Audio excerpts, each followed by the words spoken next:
ভাঙচুরটা হয়েছে বা যে ঝামেলাটা হয়েছে বা ডিসপ্লেতে আমাদের নামে যে মিথ্যা কথাটা আসছে যে আমরা নকল করার জন্য আমাদের ভাইরা ভাঙচুর করছে, ঠিক আছে? কিন্তু আসলে এটার মূল কারণ হচ্ছে প্রথমত মেয়েদেরকে যখন চেক করে ঢুকানো হয়, এটা একটা মহিলা কলেজ, ঠিক আছে? এখানে তো একজন নারী চেক করার জন্য ইনচার্জ রাখতে পারে, ঠিক আছে? ওনারা কোনো মেয়ে মানে মহিলা দ্বারা বা কোনো শিক্ষিকা দ্বারা আমাদেরকে চেক করানো হয় না। আমাদের বোনদের উদ্দেশ্য নিয়ে যখন আমরা প্রতিবাদ জানাই তখন পুলিশ কিন্তু স্যারেদের পক্ষে থাকে। কেন? পুলিশের আইনের উচিত যে মেয়েদের সম্মান রক্ষা করা, আইন সেখানে মেয়েদের সম্মান ক্ষুণ্ণ করতে আমরা যখন প্রতিবাদ করি তখন আমাদের বিরুদ্ধে লাঠিচার্জ করে। এই সময় তো কেউ নকলের চিন্তা করতে পারে না, আর স্যাররা আমাদেরকে নকলের যে মিথ্যা অপবাদ দিচ্ছে এটা সম্পূর্ণ ভুয়া। এবং বিভিন্ন টিভি নিউজ মিডিয়া আমি দেখছি যে এই জিনিসটা ব্যাপকভাবে ছড়াইতেছে। এবং শিক্ষামন্ত্রীকে আমি বলবো, শিক্ষামন্ত্রী এই জিনিসটাকে ভালো মতো করে না যায় না ভালো মতো ইনভেস্টিগেশন না করে উনি কোনো পদক্ষেপ নেওয়া ঠিক হয় না। উনি আমরা চাই আমাদের কলেজের স্টুডেন্টদের সাথে যে মানে অত্যাচারগুলো করতেছে, অন্যায়গুলো করতেছে, এগুলো যেন বন্ধ করে আমরা যেন সুষ্ঠুভাবে পরীক্ষা পারি। কারণ আমাদের কলেজ থেকে কেন এত কড়াকড়ি দেওয়া হয়, অন্যান্য কলেজে এত কড়াকড়ি দেওয়া হয় না। আমরা চাই আমাদের থেকে অন্যায় বন্ধ করা হোক, আমাদের কলেজ একটু সুষ্ঠু বিচার চাই। আর আমাদের নামে যে মিথ্যা প্রচারগুলো সরানো হয়েছে এগুলো একদম মিথ্যা, পুরাই মিথ্যা যাকে বলে, এগুলো আমরা চাই না। আমরা যে নকলমুক্ত পরিবেশ, আমরা নকল পছন্দ করি না। আর এটা সিসিটিভি ক্যামেরা ফুটেজ চেক করলে বোঝা যাবে যে আসলে আমরা কতটুকু ভালো করে পরীক্ষা দিতে পারি। তাই আমরা চাই যে আমাদের কলেজের সম্পর্কে যে মিথ্যা অপবাদটা দেওয়া হয়েছে ওটা যেন বন্ধ করা হয়। আর আমরা কিন্তু এরকমটা কিছুই করি না। তাই আমরা চাই আমাদের সামনে যে এক্সামগুলো আছে ওগুলো যেন আমরা ভালো করে দিতে পারি এবং সুন্দরভাবে দিতে পারি। পরীক্ষা দেওয়া আমার কেন্দ্র হচ্ছে চট্টগ্রাম ফাতেমামতি মহিলা কলেজ। ওইখানে আমার রুম নাম্বার হচ্ছে 207 নম্বর। ওইখানে হচ্ছে আমি আমার একটা কলম পড়ে গেছে, আমি ওই কলমটা নেওয়া ধরছি, বলছি যে তুমি লড়াচড়া কেন করছো, তোমার টাকা দাও, তোমার টাকা দাও। পরে আমি বলছি যে স্যার কই আমি তো কিছু করি না, তুমি লড়ছো কেন, তোমার টাকা দাও। তারপরে টাকাটা নেয় নাই, আমি দেই নাই টাকা। পরে কি করছে স্যারে আবার আমার পাশের সামনে 2 বের সামনে একটা মেয়েরা বলতেছে যে তুমি লড়াচড়া করতেছো, তোমার কানে অনেক ডিভাইস আছে, তুমি হিজাব খোলো। পরে এক পর্যায়ে বলতেছে স্যার কেন আমি হিজাব খুলবো। পরে কি করছে স্যারের নিজে বলতেছে তুমি হিজাব খুলবো না। পরে বলছে যে না। পরে স্যারের নিজে কানের মধ্যে হাতে হিজাবের মধ্যে দিয়া পুরো শিক্ষামন্ত্রী হয়তো শুরুরা সকালে আমাদের বিরুদ্ধে অ্যাকশন নেওয়ার কথা বলছে। তা আমাদের আন্দোলনের মূল বিষয় হচ্ছে কি যে আমাদের বোনেদের সেফটি।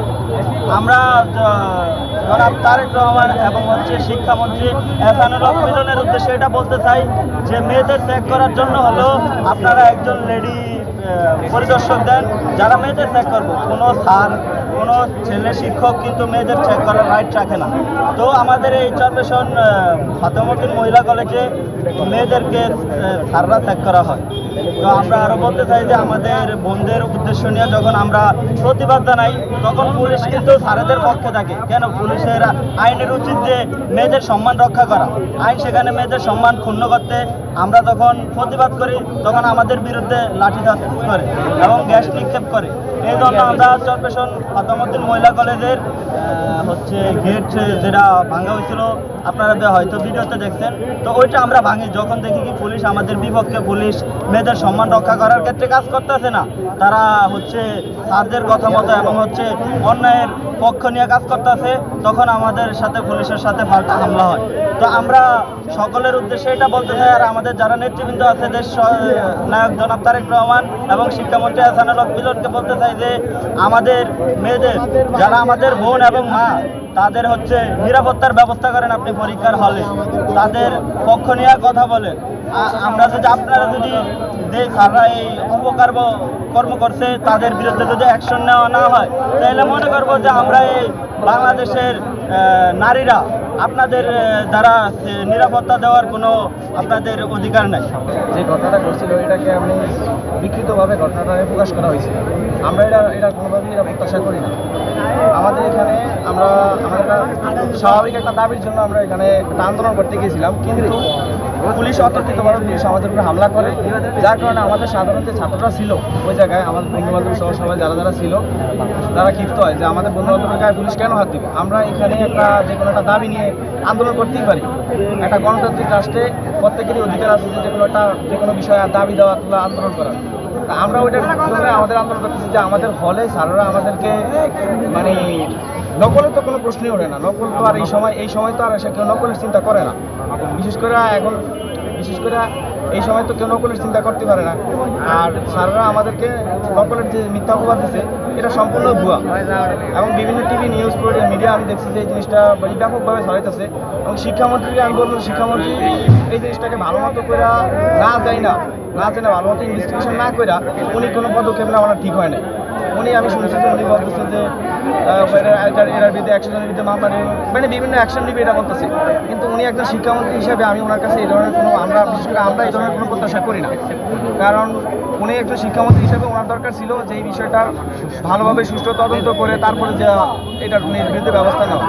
তো সেই জন্যই আমরা আজকে যে মিথ্যা যে একটা কথা ছড়ানো হয়েছে যে নকলের জন্য আমরা এখানে হলে ভাঙচুর করছি, এই মিথ্যা অপবাদের জন্য আমরা কথা বলার জন্য আমরা এই আজকে এই জায়গায় দাঁড়াইছি। ভাঙচুরটা হয়েছে বা যে ঝামেলাটা হয়েছে বা ডিসপ্লেতে আমাদের নামে যে মিথ্যা কথাটা আসছে যে আমরা নকল করার জন্য আমাদের ভাইরা ভাঙচুর করছে, ঠিক আছে।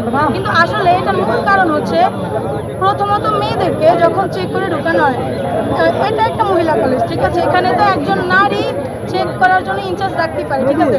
ওনারা কোনো মেয়ে মানে মহিলা দ্বারা বা কোনো শিক্ষিকা দ্বারা আমাদেরকে চেক করানো হয় না, ওনারা নিজেরা চেক করেন। ওনারা আমাদের হিজাব খুলে কানে ডিভাইস চেক করেন, আমাদের সাথে মেয়েদের সাথে এটা হয়েছে। হ্যাঁ, তারপরে হচ্ছে হাত ধরে, ওনার তো কোনো রাইট নেই যে একটা মেয়ের হাত ধরবে, উনি হাত ধরে তারপরে হাতে ডিজিটাল ঘড়ি চেক করে। আর হচ্ছে ছেলেদের এই মূলত এই সব বিষয়গুলো নিয়ে ওদের এই যে আন্দোলন। আবার মনে হয়েছে যে ওরা যখন আইসিটি পরীক্ষা ছিল তখন মনে করেন আইসিটি পরীক্ষার সময় এমসিকিউর টাইমই তো থাকে 30 মিনিট, তখন যদি আমাদের পেপারটা 15 মিনিট নিয়ে রেখে দেওয়া হয় তাহলে কি আমাদের ভবিষ্যৎ থাকবে? 10 মিনিটে কি কখনো পরীক্ষা দেওয়া যায়? এক্সামে কি লিখবে? হ্যাঁ, তারা মনে করেন তাদেরকে যদি কোনো বিষয় জিজ্ঞাসা করা হয়, আমরা স্টুডেন্টরা তো কথা বলতে দেয় না। হ্যাঁ, এটা নাই, ঠিক আছে, আমরা বলিও না। স্যারদেরকে যদি আমরা জিজ্ঞেস করি, স্যাররা কি করে এটা জিজ্ঞাসা করার পরে তারা পেপার নিয়ে যায়। এই যে ও আমাদের সাথে একজনে নিয়ে গেছে, ঠিক আছে, ওর থেকে শুনে নিয়ে। আবার হচ্ছে যে মারামারিটা হয়েছে, উনি বলছে আমরা লুটপাট করছি, মারামারি করছি, ছেলেরা এটা করছে, কিন্তু পেপার নিয়ে যাওয়ার জন্য। কিন্তু আসলে এরকমটা হয় না, ওদেরকে আমাদের টর্চার